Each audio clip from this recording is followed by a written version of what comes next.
If you know absolutely you want to be an entrepreneur, you're probably not going to get much out of a college experience. Sales is really just about transferring confidence. This is where people mess up, is they're only looking for the skill sets without looking at the value sets. Hi, everybody. Welcome back to the Sales Conversion Podcast. As you know, I'm your host, Riley Meek. But today, man, let me tell you what today is going to be an epic show here. Everybody listen up. I've got the entrepreneur of entrepreneurs that I like to think of anyway. He breathes and, dare I say, bleeds entrepreneurship. Mr. Evan Carmichael. Welcome to the show, brother. Thanks for the love, Riley. Good to be here, man. Yeah, man. This is going to be so fun. When I saw that Evan, my assistant, sent over that, hey, we got Evan Carmichael on the show, I was like, dude, epic. This is going to be a great conversation. So appreciate you taking the time here, man. For our listeners, I would love to just kind of go back to the beginning for you. Take us back to that 8-year-old you and lead us up or bring us to where we're at now, man. Wow. Okay. Well, I'll give you the highlights and then we can dive into anywhere that you want to go. Perfect. I think I sold my first thing when I was 5 with my 3-year-old little sister, like selling art. We made something and sold it to my neighbor for 10 cents. Yeah. I got my kind of entrepreneurial chops, I think, when I was selling baseball cards. So when I was 12, 13, the Blue Jays, I'm from Toronto, Canada. So my Blue Jays baseball team, they won the World Series. And it was also the height of kind of baseball card, hypermania. So right. I was selling baseball cards at my school. Every week we drive a couple hours out of town to a big flea market where they had a lot of baseball card vendors. And I would negotiate with, I was a 12-year-old with 40, 50-year-olds who I thought I'm 40 now. So I thought 40-year-olds were ancient at the time, and negotiating over a quarter, a dime, a nickel. And that's how I kind of just got started into entrepreneurship. I didn't know entrepreneurship wasn't a thing when I was in school, right? Like it wasn't the hot topic. Nobody said they wanted to be an entrepreneur. You kind of had to be crazy to be an entrepreneur. So I thought I wanted to be an investment banker. My high school yearbook says, where are you going to be in 10 years? I said VP at a bank because that's what I thought I wanted to do. And then in university, connected with 2 entrepreneurs. And the hardest choice of my life was either go be an entrepreneur, make $300 a month and own 30% of this business, or take this 6-figure investment banking job. And I thought, you know what? I'd rather know and fail than not know. And I went for the entrepreneurship route. Haven't looked back since. Built that company, sold it, became a venture capitalist, and then started helping entrepreneurs through my website and then YouTube channel. Wrote a bunch of books. And now I'm talking to Riley Meek. Let's go, man. This is it. Man. Well, I want to talk about the important stuff is about these baseball cards, man, because I was the same way, dude. I still have a closet full of cards that are still plastic in the box. I've never taken them out. What year? Right. Well, I wasn't so much baseball. I was more so football. Okay. I grew up on big Brett Favre. I'm a Packers fan. Yeah. So I've got Favre's rookie year. I don't know what 1990 maybe. Okay. I'm trying to remember here. But I have it still in the box, plastics on it. I don't even know if the card's in there, but I haven't opened it yet. Okay. Thinking I'm going to be a millionaire someday, when I'm 8, 9, 10 years old, collecting all these darn cards. And I remember going into these storefronts, right? There used to be retail storefronts of these trading cards. I don't see any of those anymore, man. Did you guys have those in Toronto? Very few. I would spend all my allowance money on baseball cards. And then whenever I made money from baseball cards, I would go and buy more baseball cards, pulling from packs. And eBay didn't exist and all that stuff.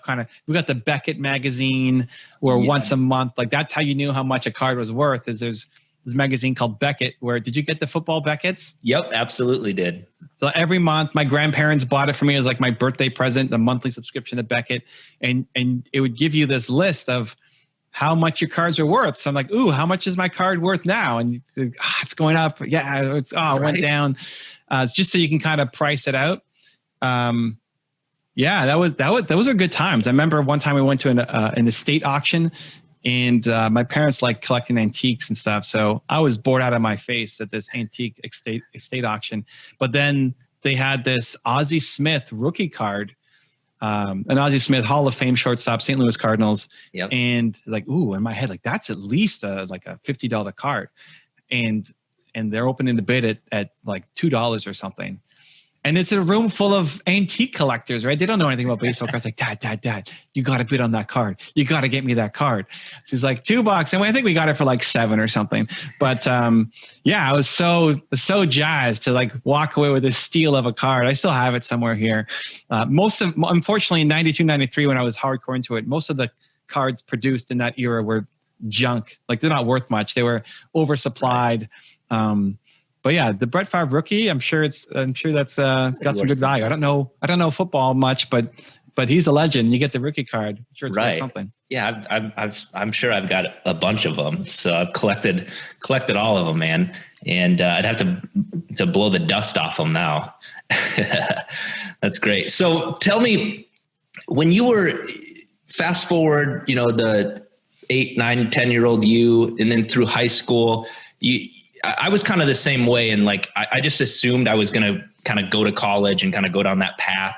But I eventually learned like there's something, this entrepreneurship thing, there's something to be said about that.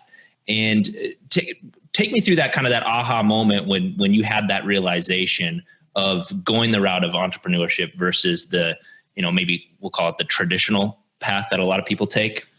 Sure. And listen, I'm 40, right? So this is 20 years removed. I think the world has changed a lot in the past 20 years for opportunities to be an entrepreneur. If I was 15 or 12 or whatever now, I'd be hustling these baseball cards or something like eBay. Are you kidding me? I'd be making killer money just off of eBay.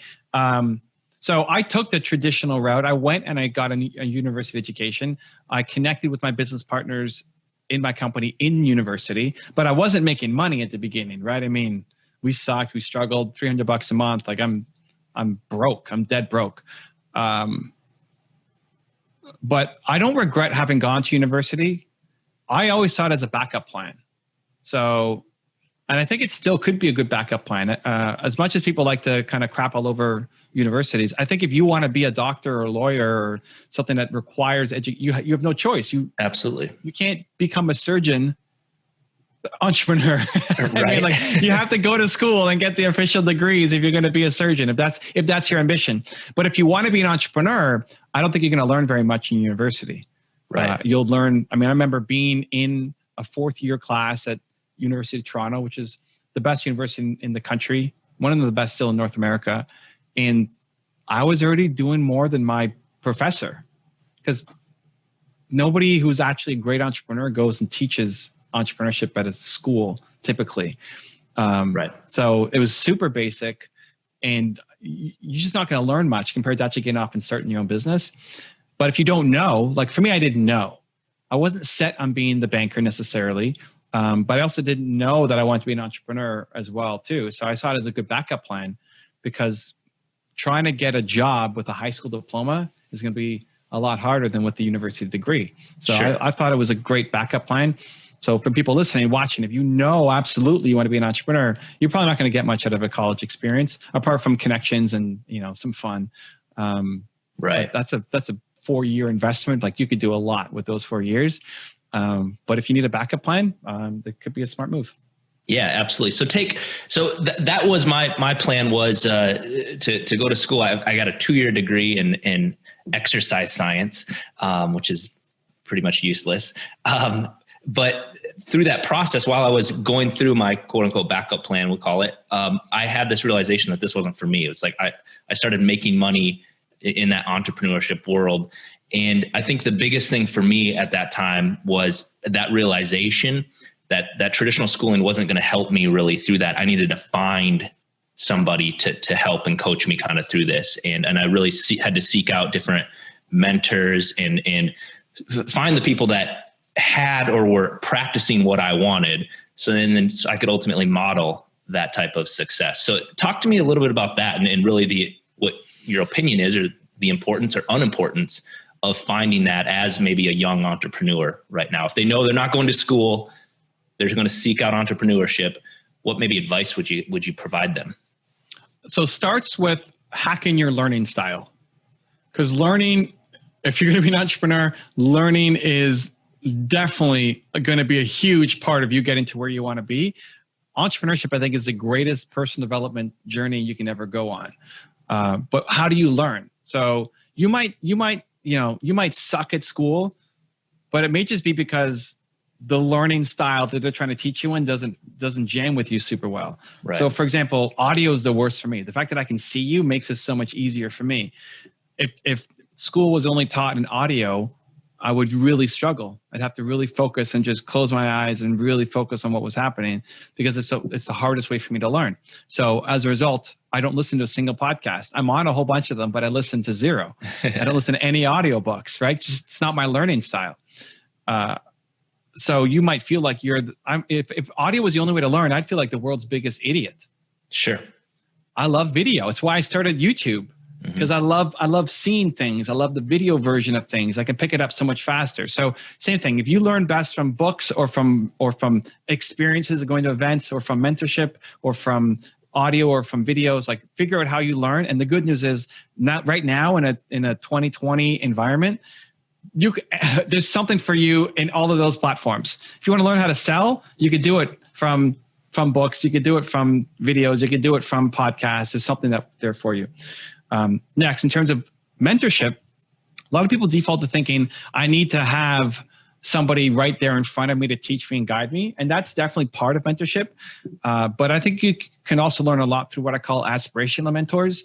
So that's everybody that I profile on my website, my YouTube channel. Now, thankfully, I've actually got a chance to meet Tony Robbins and Brendan Burchard and Gary Vee and all these guys.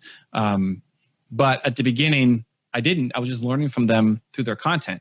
So right. You can learn from Riley even if you never meet him. You can learn from his experience and knowledge and advice and passion, even if you never ever meet him. And so, yes, traditional mentorship, but also I would try to hack it and learn from mentors who are creating content that you may never meet. I mean, I learned from Steve Jobs. I'm never going to meet him, but I can still learn from him to make me better. Right. Yeah, that's good. And I love what you said about, people learn visually, auditorily, or even kinesthetically, where it's like they need to like touch and hold and like practice it, right? Like, and the importance, we teach this in our sales training, that when we're teaching people or we're speaking to groups, we need to hit every one of those language patterns by asking certain questions and things like that. So I love that you had mentioned that everybody learns a little bit differently, finding your niche and how you learn best. And then, just following through with that. So you mentioned YouTube. You have, dude, how many subscribers? 3-4 million subscribers on YouTube now? We're getting there. Two something. Two million something. I don't know. Actually, we just crossed 2.5 recently. Yeah. That's amazing, man. I love it. So what's the content and things for some of our listeners that maybe don't really know who you are yet? Like what are you doing on YouTube that's driving all this traffic or these subscribers to you? So the mission is to help people believe in themselves more. I mean, I think everybody's got Brett Favre level talent at something. And it's about finding it and living it. And it's probably not what your parents wanted you to do. And it's probably not what you went to school for. But you could be the Brett Favre of something. So I want people to believe in that and then chase down those dreams. So to help accomplish that, what I try to do is inject different ideas from different leaders. So as I was starting to learn, I wanted to go learn from an Elon Musk, for example. Now, Elon Musk is not taking out internships. I can't go live with him for, a week or something, at least last time I checked. Right. Although it might be a good video. So how do I learn from him? Well, I started watching his videos. The problem is Elon is not a great speaker, and he gets asked a whole bunch of questions that I don't care about. I mean, Tesla's stock price right now, I don't care about. I care about what I can learn from his mindset. And so I thought, man, I wish somebody just took the 4 hours of him talking and took out the best 20 minutes and put that into a video for me to learn, right? So like a typical entrepreneur, I guess I just solved the problem and started doing that. So that's what a lot of my content is if you want to learn from a specific person like Elon Musk or a skill set like selling, then we bring on, we'll have a clip from Grant Cardone and a clip from Jordan Belfort and a clip from, different people to help you learn that skill set that you're looking for and kind of the best of, Now, if you want to dive deep and go watch Grant's, 20-hour training program, awesome. I'm going to give you the high level kind of overview of it, and just introduce people to that ongoing motivation. Because I think you need it daily. You might have a great day today, got that commission, got that sale, you're feeling fired up, and then tomorrow you wake up and you're starting over again. Right. So to kind of inject that into people every day, I think is important. Absolutely.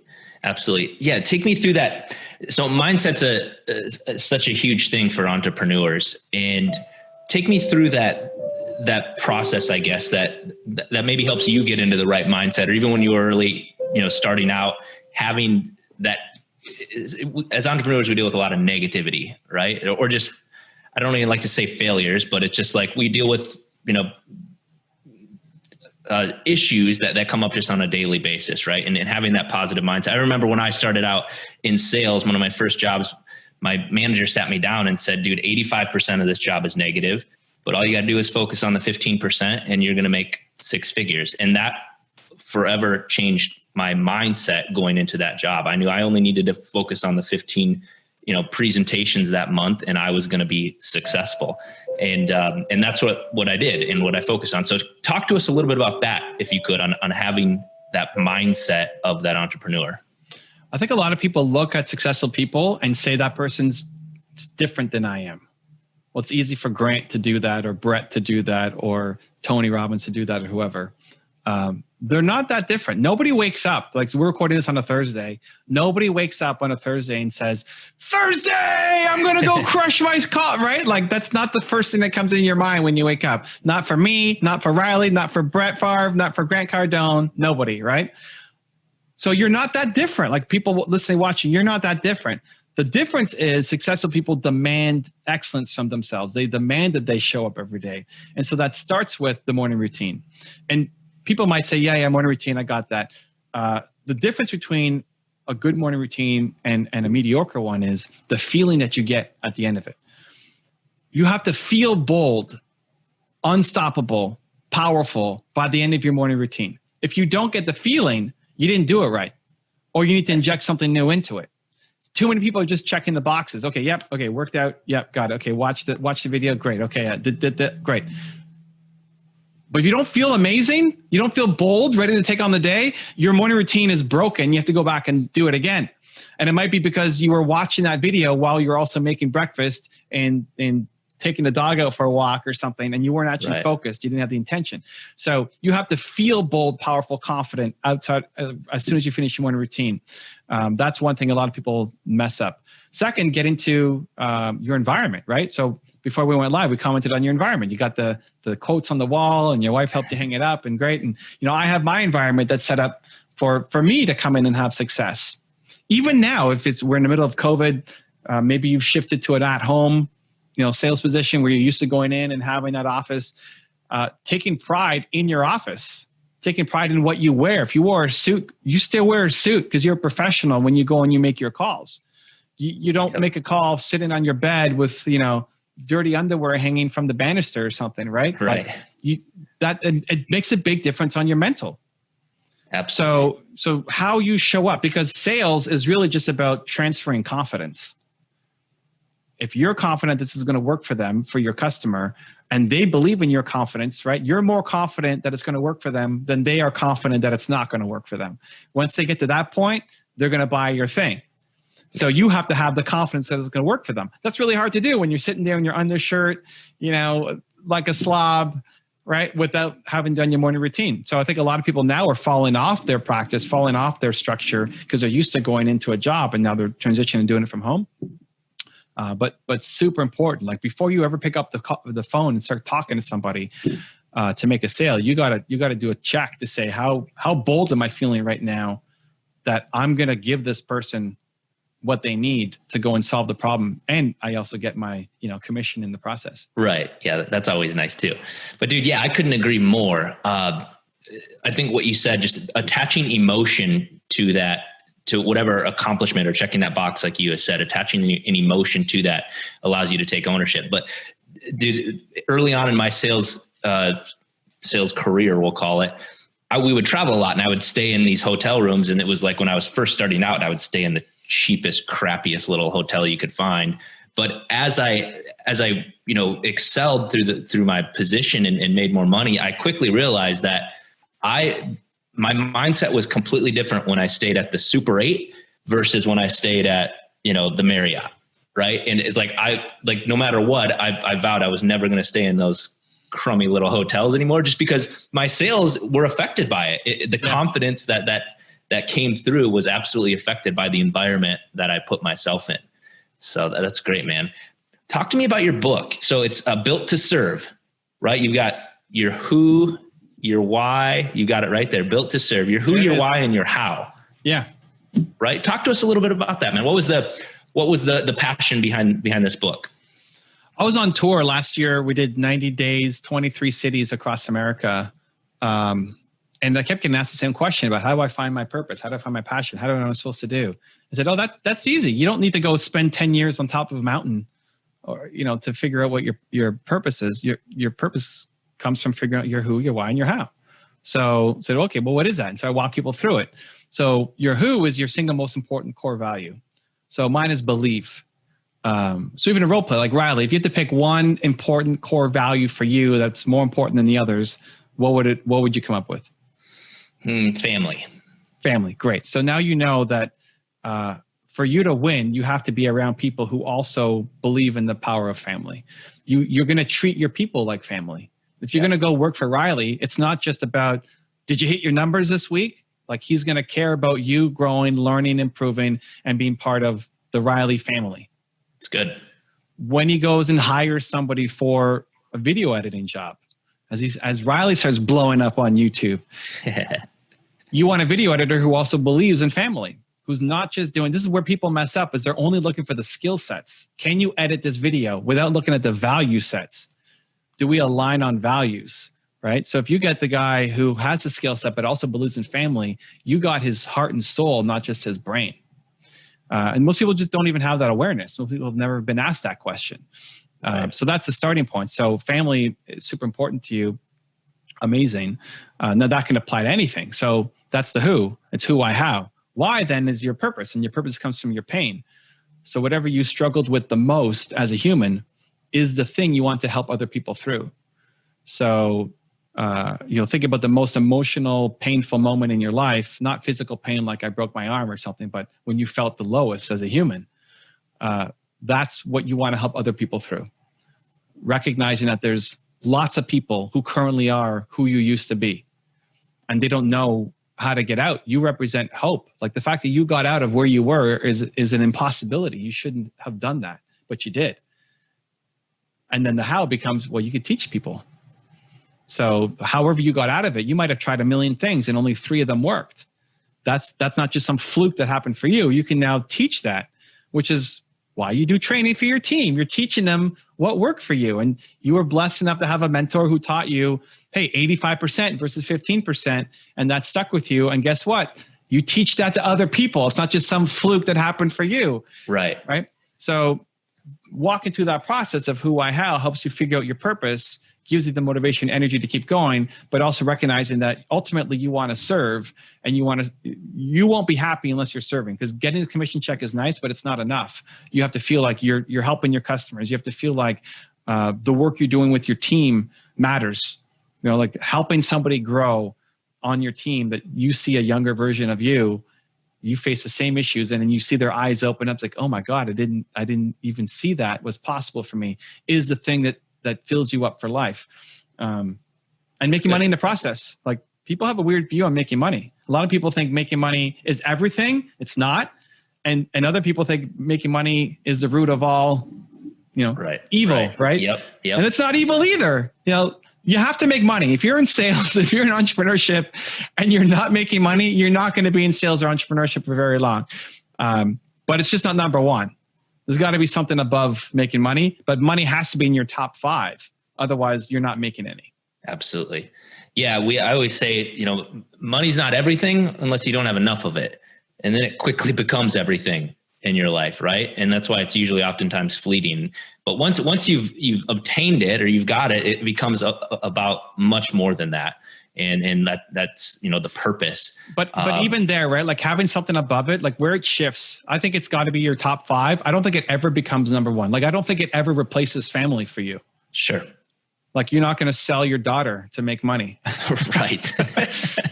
Like, you're not going to do something against that ultimate. Like, that's what you hold core to you, more important than anything else, that you would go back and sleep at a Super 8 motel if it meant that you didn't sell out your family. Right. It might make money number 2, and maybe money is now number 4, but it still doesn't fall out of your top 5, and it never becomes number 1. Right. That's good, man. You're teaching me stuff about myself. But people have a messed up view on money. I think it really hurts a lot of sales professionals, and it hurts a lot of entrepreneurs, because some people see that customer, that's my next suit, that's my next car, that's my next vacation. Yep. And like, you're going to lose if that's your ultimate mindset. You have to care about that customer winning. But there's other ones who are just so afraid to ask for the sale and afraid to ask for a raise, or afraid to ask for that next step. They're like, well, no, you have to make money. Money is not the enemy. It just can't be number 1. Right. What would you say to somebody though, then with that mindset? Maybe, how do you kind of coach people through this? If it is that, I don't want to say poverty mindset, but it is like, they don't maybe feel worthy of asking for that sale. Or we go to the other extreme where, they're only focused on money. How would you help them identify that within their own lives?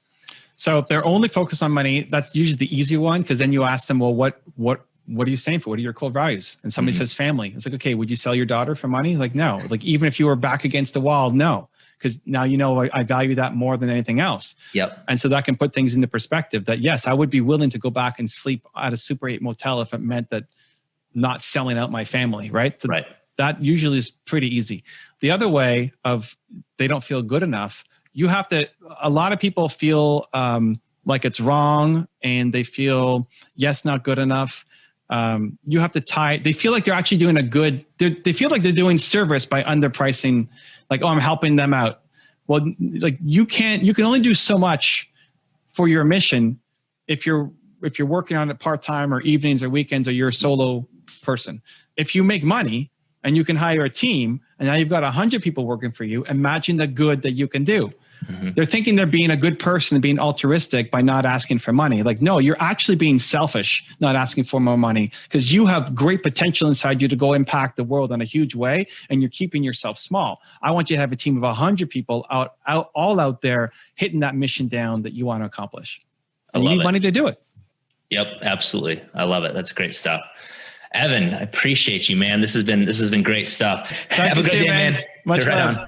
If you want to see another awesome interview I did, check the video right there next to me. I think you'll enjoy it. Continue to believe, and I'll see you there.